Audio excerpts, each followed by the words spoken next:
నమస్కారం. MCN news కి స్వాగతం. ముందుగా ముఖ్యాంశాలు. పలమనేరు ప్రభుత్వ హాస్పిటల్ను విజయవాడ డిప్యూటీ డైరెక్టర్ శ్రీనివాసులు మరియు చిత్తూరు గణాంతక అధికారి జార్జ్ ఆకస్మిక తనిఖీలు చేశారు.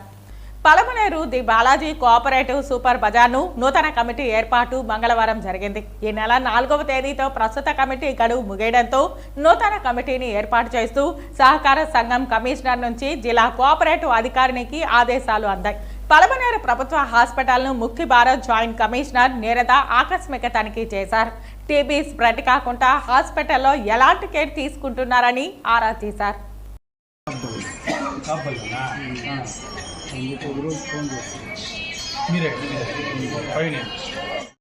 నమస్కారం అండి.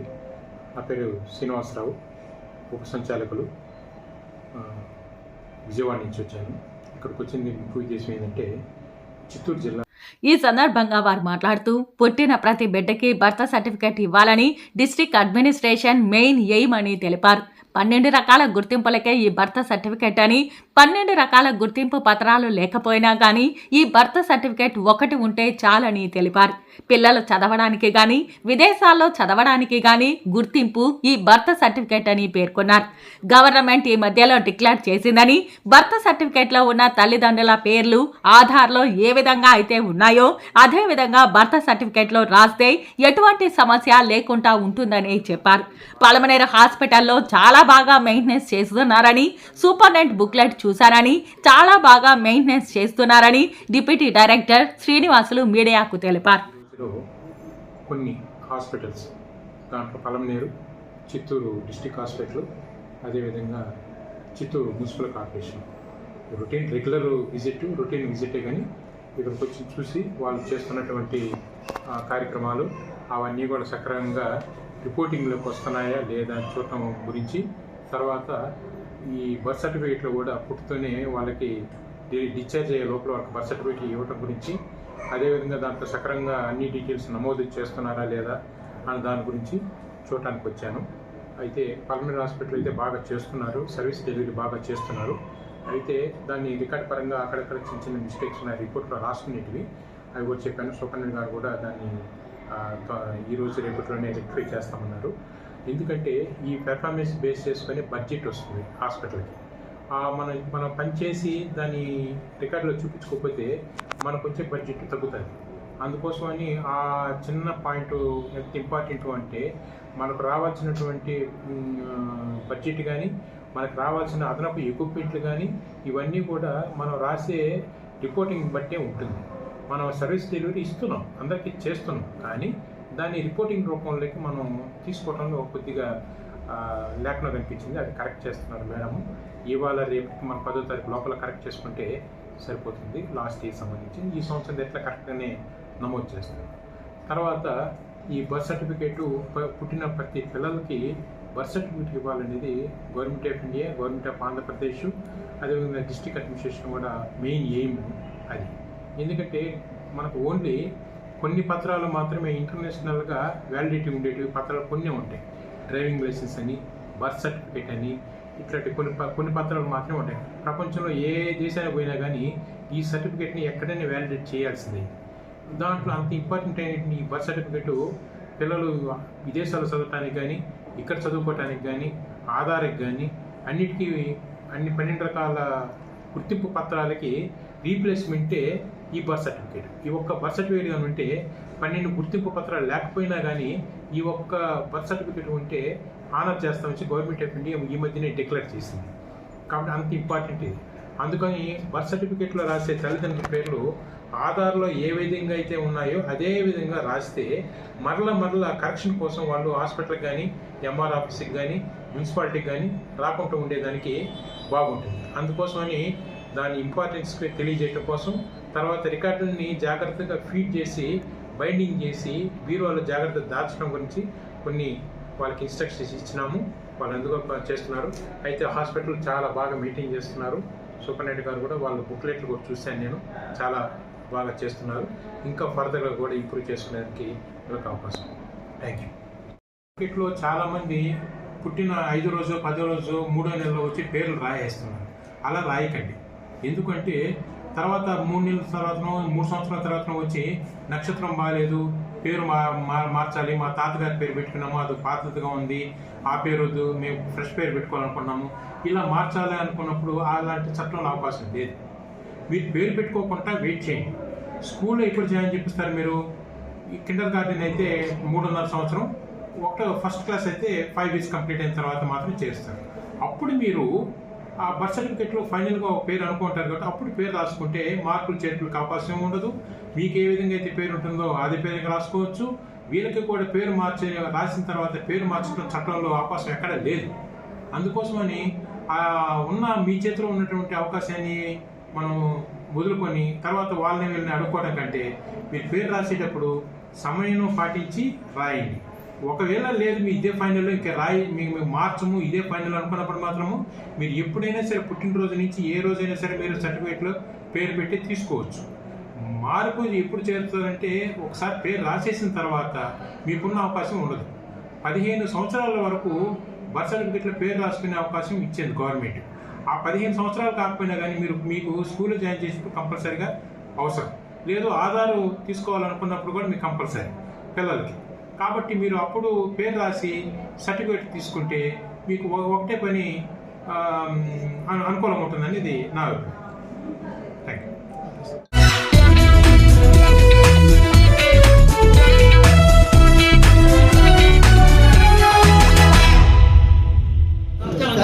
ఇప్పుడే అయిపోతారు.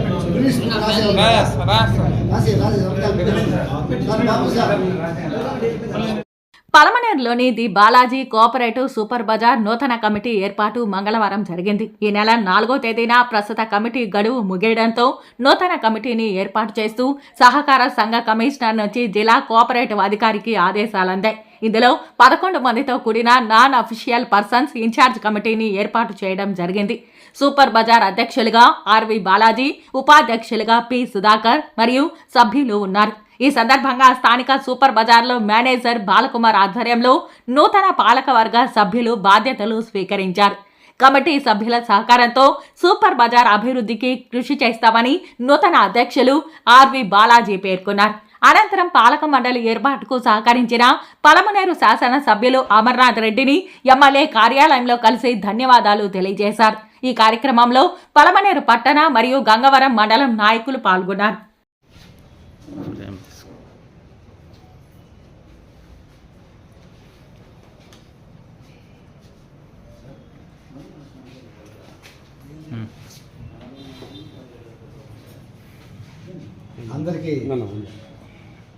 అందరికీ నమస్కారము. అదేవిధంగా ప్రెస్ కూడా నా నమస్కారాలు. ఈరోజు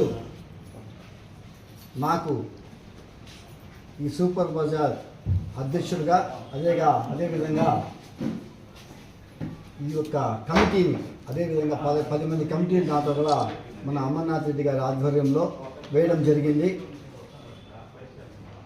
అదేవిధంగా ఈ కమిటీ వేయడానికి ముఖ్య కారణం ఏమంటే ఈ ముందు ఉన్న పాలక వర్గానికి ఈ నెల 4వ తేదీ వరకు అవకాశం ఇచ్చారు.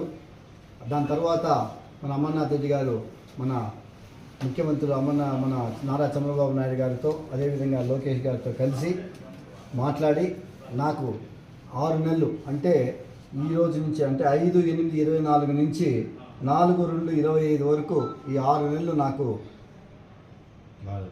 ఈ యొక్క కమిటీ పర్సన్ ఇన్ఛార్జిగా ఇవ్వడం జరిగింది. కాబట్టి తప్పకుండా ఇట్లా మీడియా మిత్రులు కానీ ప్రెస్ కానీ అదేవిధంగా నా తోటి పాలకవర్గం కానీ నాకు సహకరించి 6 నెలలు ఈ యొక్క సూపర్ బజార్ని ముందుకు తీసుకుని వెళ్ళే విధంగా అందరూ సహకరిస్తారని కోరుతూ ఈ అవకాశం ఇచ్చినటువంటి మన అమర్నాథ్ రెడ్డి గారికి అదేవిధంగా మా ముఖ్యమంత్రి అయినటువంటి నారా చంద్రబాబు నాయుడికి ధన్యవాదాలు, నమస్కారాలు. జై హింద్, జై తెలుగుదేశం.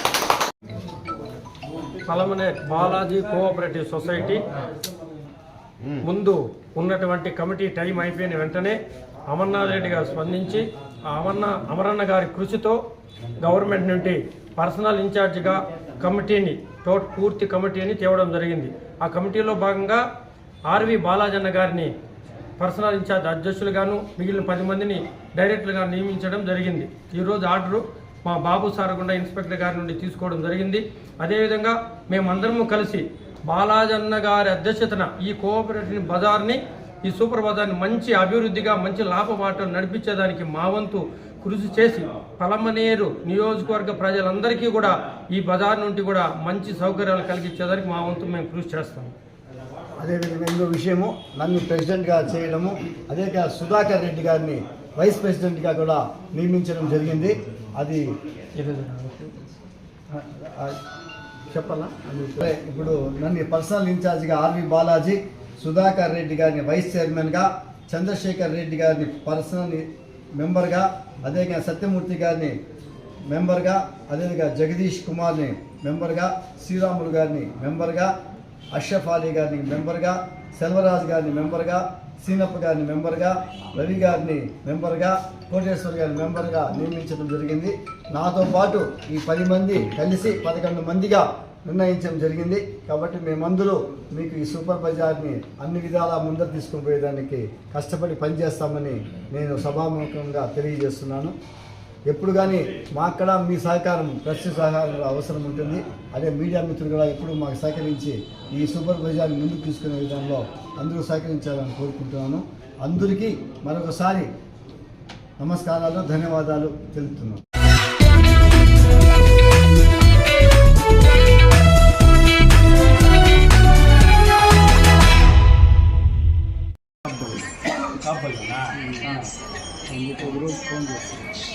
మీరే పైన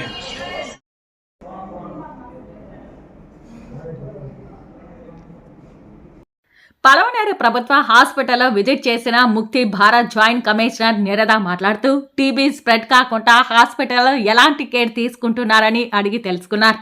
వీళ్లకు టీబీ వచ్చింది, వీళ్ళు టీబీ పేషెంట్ అని తెలుసుకున్న తర్వాత డయాగ్నోస్ చేసిన తర్వాత అందరూ కేర్ తీసుకుంటారు. అలా కాకుండా రిజిస్ట్రేషన్ కౌంటర్ దగ్గర నుంచే ప్రతి ఒక్కరూ మాస్క్ వేసుకోవాలని, చేతులకు గ్లౌస్ వేసుకోవాలని ముందుసారి వచ్చినప్పుడు హాస్పిటల్లో డాక్టర్లకు చెప్పానని తెలిపారు.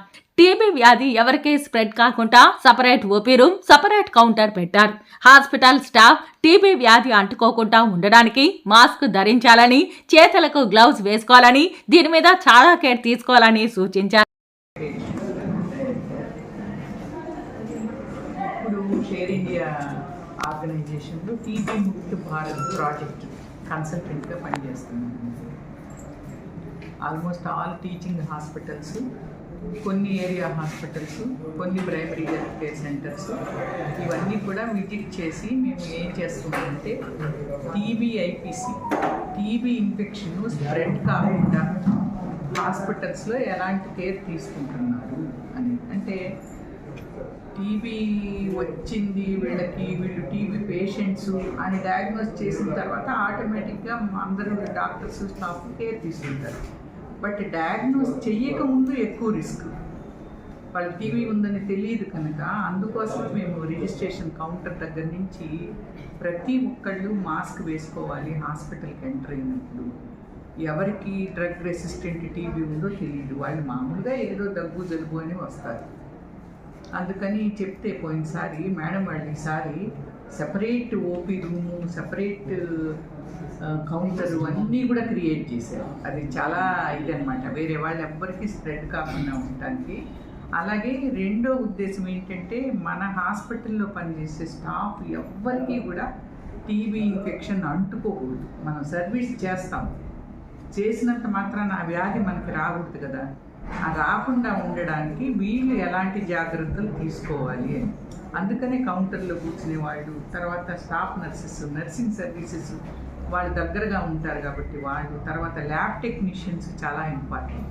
వాళ్ళు బ్లడ్ డ్రా చేస్తూ ఉంటారు, దాంతో ఇది చేస్తూ ఉంటారు కాబట్టి వీళ్ళందరూ కూడా చాలా కేర్ఫుల్గా ఎలాంటి కేర్ తీసుకోవాలి అనేది లాస్ట్ టైం వచ్చినప్పుడు మేము వీళ్ళందరికీ అదంతా అవేర్నెస్ క్రియేట్ చేసాము. ఈసారి చాలా బాగా మొత్తం అందరూ కేర్ తీసుకుని చాలా చక్కగా అరేంజ్ చేశారు. లేబర్ రూమ్ కూడా ఎక్సలెంట్గా, ఎన్బిఎస్ లేబర్ రూమ్ అన్నీ కూడా. అంటే ఒక్కోసారి టీబీ వాళ్ళు లేబర్లో కూడా రావచ్చు కదా, ఎక్కడైనా రావచ్చు కదా. అట్లాంటప్పుడు కూడా ఎలాంటి జాగ్రత్తలు తీసుకోవాలి అనేది ప్రతి ఒక్కటి మేము ఎలాంటి చెక్ లిస్ట్ ఇచ్చి ఏ పాయింట్స్ అయితే స్ట్రెస్ చేసి చెప్పామో అవన్నీ ఇంప్లిమెంట్ చేస్తూ ఈరోజు కనిపించాయి. We are so. బట్ మా రిక్వెస్ట్ ఏంటి అంటే అవి సస్టైనబుల్గా ఉండాలి. ఎప్పుడు అలానే ఈ ప్రాక్టీసెస్ ఫాలో చేస్తే ఒక్క స్టాఫ్ మెంబర్కి కానీ ఎవ్వరికీ కూడా టీబీ అనేది అంటుకోకుండా ఉంటుంది. 2 పాయింట్స్ మెయిన్ అండి. మాస్క్ వేసుకోవాలి ఖచ్చితంగా, రెండోది హ్యాండ్ వాషింగ్. ఈ 2 పక్కాగా మెయింటైన్ చేస్తే ఎవరికి కూడా అంటుకో. Thank you.